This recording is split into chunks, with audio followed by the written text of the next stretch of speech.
It's so loud inside. I really think the war on terror is a bunch of bullshit. Just a poor excuse for you to use up all your bullets. How much money does it take to really make a full clip? 9/11 Building 7, did they really pull it? And a bunch of other cover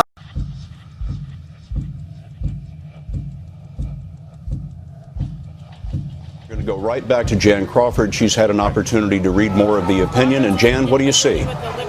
Scott, we are processing what is in fact this complicated decision, but it appears the Chief Justice has joined with 4 of the court's liberals to uphold the mandate on an entirely different provision that did not get a lot of attention during the argument, ruling that Congress had the power to pass this requirement to require people to pay a penalty if they did not have health insurance under its taxing power. Jan, thank you very much. Headline of the hour. This is the most important thing that has happened so far. The Supreme Court has upheld the individual mandate, essentially affirming that President Obama's health care law is indeed constitutional, and the Congress did not exceed its authority when it essentially ordered every American to buy health insurance.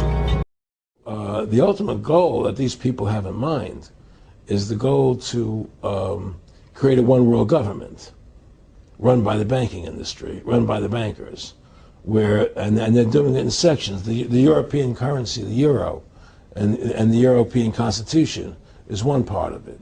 Now they're trying to do it in America with the North American Union, right? And they want to create a new currency called the Amero, right?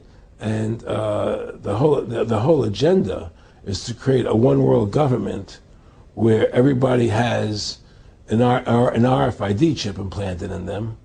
All money is to be in those chips, right? There'll be no more cash. And this is getting me straight from Rockefeller himself. This is what they want to accomplish. And all money will be in your chips. And so instead of having cash, anytime you have money in your chip, they can take out whatever they want to take out whenever they want to. If they say you owe us this much money in taxes, they just deduct it out of your chip digitally. Total control. Total control. And if you're like me or you, and you're protesting what they're doing, they can just turn off your chip. And you have nothing. You can't buy food.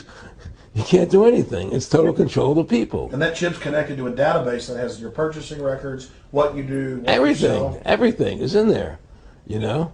And so they want a one world government controlled by them, everybody being chipped, all your money in those chips, and they control the chips, and they control people, and you become a slave. You become a serf to these people. That's their goal. That's their intentions. Eric, can you be specific about when you met Rockefeller, how it happened in these discussions?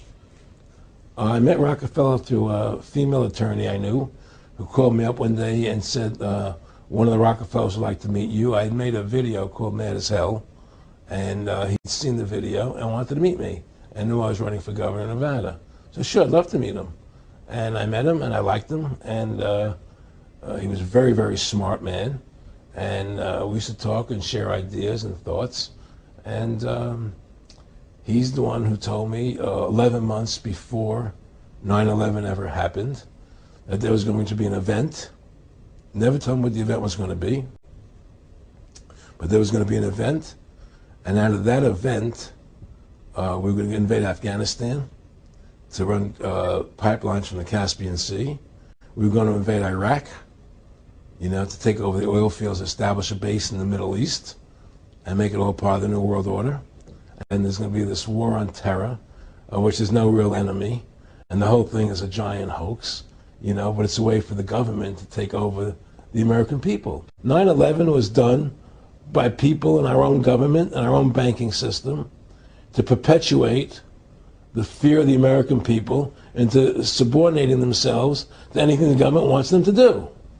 That's what it's about, and to create this war, this endless war on terror. And that's why and that was the first lie. And the next lie was going into Iraq, you know, to get Saddam Hussein out with his weapons of mass destruction. The fact of the matter happens to be that the whole war on terror is a fraud, it's a farce. Because you can't define a winner. There's no one who's going to beat, so it goes on and on forever. And they can do whatever they want. They scare the hell out of the American public.